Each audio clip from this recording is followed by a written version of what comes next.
อยู่ไสบัดอายมีคู่ดวงใจเป็นจังใดจึงมาเห็นงาม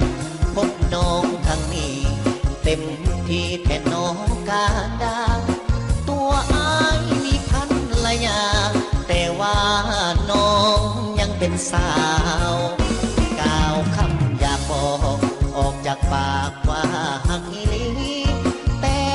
ของประเพณีของเรามีเมียหนึ่งคนบนความลำบากยุ่งยากหัวใจสับสนอยากเอาเมียเพิ่มอีกหนึ่งคนแต่จนใจน้องมาทีหลังคนหนึ่งคือเมียคนสองก็คือน้องนางตัวอายคนกลางหาทางต้องเลือกหนึ่งคนอยากเลือกน้องสาวย่านเมียตีผัวตายบ่ดนลำบากกับหญิงสองคนจำเป็นปล่อยนางเลือกเมียเอาจังสีลาอายว่าคบแบบน้องสาวย่านเป็นเรื่องเป็นราวน้องสาวจะได้โกรธเคืองเตือนใจตัวเองเกรงใจน้ำมีอยู่เรือนสองเอานั้นเปรียบเสมือนหักเท่าฟ้าแต่ว่าขาเมีย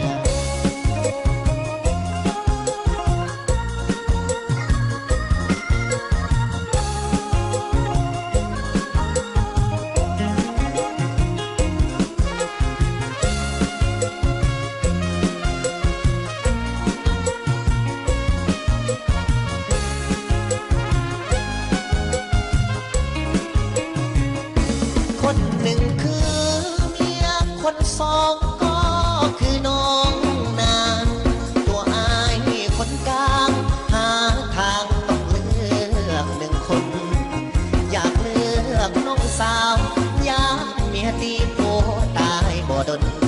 ลำบากกับหญิงสองคนจำเป็นปล่อยนางเลือกเมีย